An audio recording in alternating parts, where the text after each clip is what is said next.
آج کل social media پر ترکی کے ڈرامے ارطغرل غازی پر خوب بحث ہو رہی ہے۔ ارطغرل غازی کوئی ناول، کہانی یا صرف ڈرامہ ہی نہیں بلکہ اسلامی تاریخ پر مبنی ایک حقیقت ہے۔ ایک ایسے بہادر قبیلے اور اس کے سردار ارطغرل غازی کی داستان حقیقت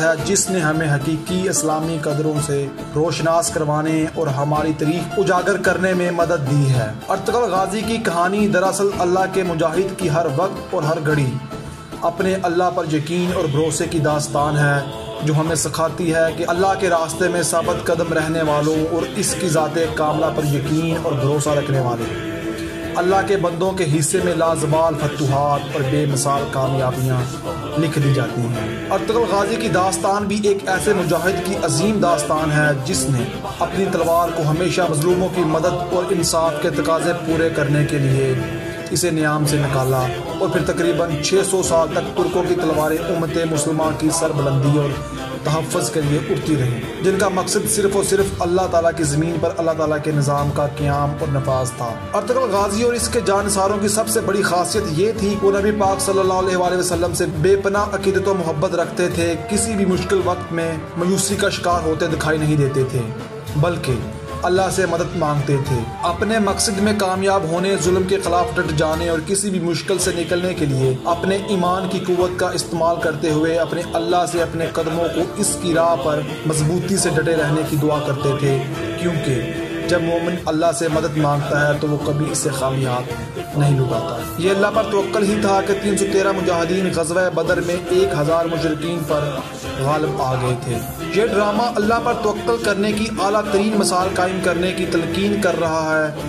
ابن العربی کے دعا مانگنے کا طریقہ بہت ہی عمدہ ہے کہ مشکل ہو یا پریشانی ہمت نہ ہارو اور اپنے رب پر توکل کرتے رہو۔ وہی ہے جو صرف بہتری ہی نہیں بلکہ بہترین عطا کرنے والا ہے۔ وہ اللہ جس نے حضرت یونس کو مچھلی کے پیٹ میں محفوظ رکھا، وہ مالک جس نے حضرت ایوب کو طویل بیماری کے بعد شفا یاب کیا، وہ رب جس نے حضرت یوسف کو باحفاظت کنویں سے نکالا اور بعد میں اس بچے کو مصر کا بادشاہ بنایا، وہ پروردگار جس نے حضرت عیسیٰ کو بغیر باپ کے پیدا کیا، وہ پاک ذات جس نے آگ کو حضرت ابراہیم پر ٹھنڈا کر دیا، وہ خالق جس کے حکم کے بغیر ہم سانس لینے کے بھی پابند نہیں، جو ہر چیز پر قدرت رکھنے والا ہے۔ اس پاک ذات پر توکل ہی انسان کو ہر پریشانی، مشکل اور مصیبت سے نکالنے کا باعث ہے۔ قرآن کریم میں بھی بار بار اللہ پر توکل یعنی بھروسہ کرنے کی تاکید کی گئی ہے۔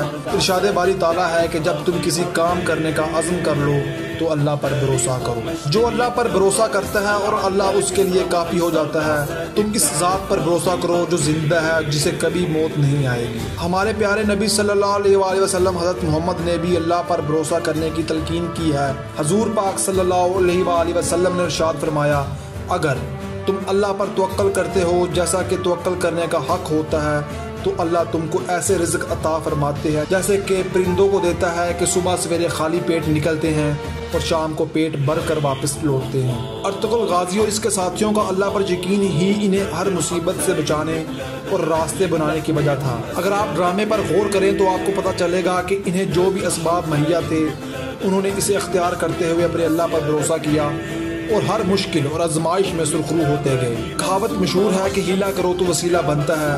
ہر اچھے کام میں اللہ کی مدد شامل ہوتی ہے، کیونکہ انسان جس چیز کی توقع کرتا ہے وہی حاصل کرتا ہے۔ اس لیے ان کو اپنی خواہشات اور صلاحیتوں کے ساتھ اپنی محنت اور اللہ پر مکمل یقین تھا، جو ان کی کامیابی کی ایک اہم وجہ تھی۔ آپ بھی اپنے اللہ کے ساتھ اپنے تعلق کو مضبوط کریں اور اللہ پر بھروسہ اور یقین ہی ہمارا زندگی کا وہ سہارا ہے جو ہماری امیدوں کو ہمیشہ زندہ رکھتا ہے۔ اس کی رضا میں راضی رہنا سیکھیے، اس کی دی گئی نعمتوں پر اس کا شکریہ ادا کیجیے، ہر مشکل میں اس پر بھروسہ کرتے ہوئے اس سے مدد طلب کیجیے۔ اس سے بڑی خوشی اور کیا ہو سکتی ہے کہ اللہ کبھی اپنے بندوں کو تنہا نہیں چھوڑتا۔ اس میں کچھ شک نہیں کہ مسائل، مشکلات، آزمائشیں اور الجھنیں انسانی زندگی کا حصہ ہیں۔ ان سے چھٹکارا پانے یا نجات حاصل کرنے کا سب سے بہترین ذریعہ صرف اللہ تعالیٰ کی عبادت ہے، اس کی بندگی، اس کی مخلوق کی خدمت، حق کا ساتھ دینا، مظلوم کی مدد اور انصاف کرنے میں ہی ہے۔ اللہ ہم سب کو بھی خود پر توکل کرنے کی توفیق عطا فرمائے اور ہمیں اپنے پسندیدہ بندوں میں شامل کرے، آمین۔ ہم امید کرتے ہیں کہ آپ کو ہماری یہ ویڈیو پسند آئی ہوگی اور اب ہم حاضر ہوں گے ایک نئی ویڈیو کے ساتھ۔ تب تک کے لیے اللہ حافظ۔